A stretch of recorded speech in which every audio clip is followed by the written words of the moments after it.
Ya amene tikaona umenepo ndi wa polisi ndi nyamata amene akuoneka kuti wagwidwa atanyamula matumba ake a flower 5 komanso zigubu ziwiri za mafuta especially amachoka nazo ku Mozambique.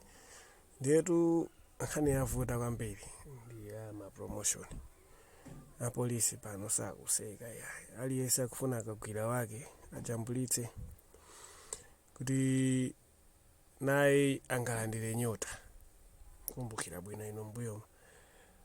anyamata ena ake bambo ena ake anashuta apolisi pambowe, anashuta wakuba pambowe kuthyola mwendo ara amene achatu alandira nyenyezitu akula. So nkhani yonse ndimene kuti apolisi awa ndachipata cha ku Mwanza amene agwira wakuba wakuba amene malingana ndiwo ngati tinene kuti siwakuba si amazemba, kuzemba ndiye kubako. Amugwira mkulu amene amazembetsa katundu pasafuna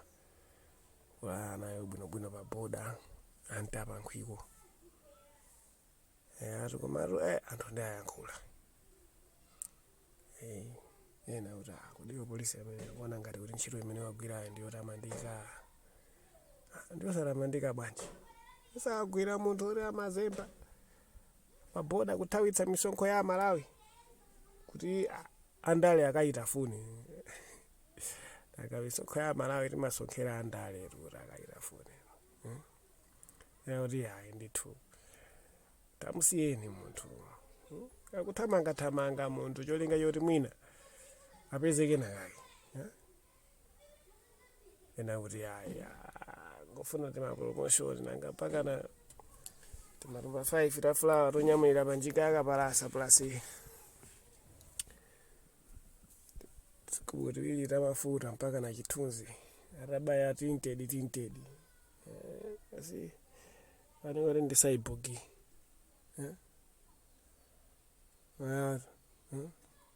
promotion yavuta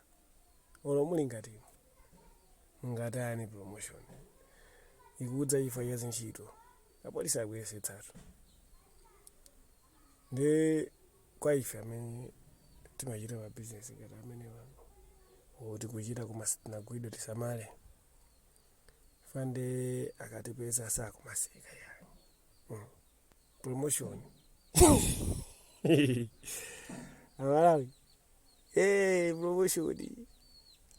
idubari ni promotion basi boma kila ntchito pano pande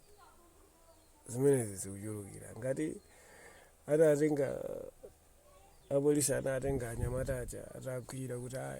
bwera tudzaonetsa anyamata anapha Bobi Wine amene anapha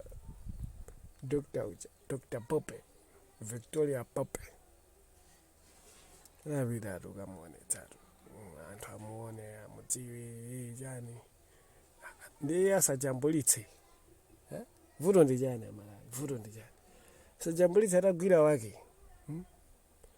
naiso amayifuna ka promotion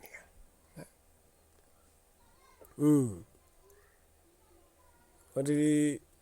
ndikhubi yasa amene anagwira lichali chimwendo banda kuti naiso tunde kuti pano pati nyota zinamwenanga kuti adakadzipereka yekha basi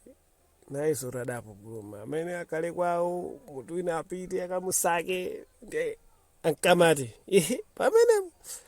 nanga zake promotion ayiweza bwanji ngati sakunkamata kama basi munthu agwidwa mabizinesi ena watika mapanga tuinokhala anthu osamala kwambiri. Boma ali kunena kuti sililemba anthu ntchito, makampani ya boma anatha, ena skulu idakanika chifukwa fizi sidali ya ulere nangasi fizi yayamba kumene kukhala ya ulere apa ndi akuzitolera mwina kuti apeze ndalama ya makope chasanga boma sili kugawanso makope langotsitsa fizi yokha akuoneka atu nyamata yetu ndo achicheperero mwina nkuteka afuna abwerereso skulu yaulere asiwakhalitsa nayeso osabira ku skulu aya amutaye kapena amgwiririre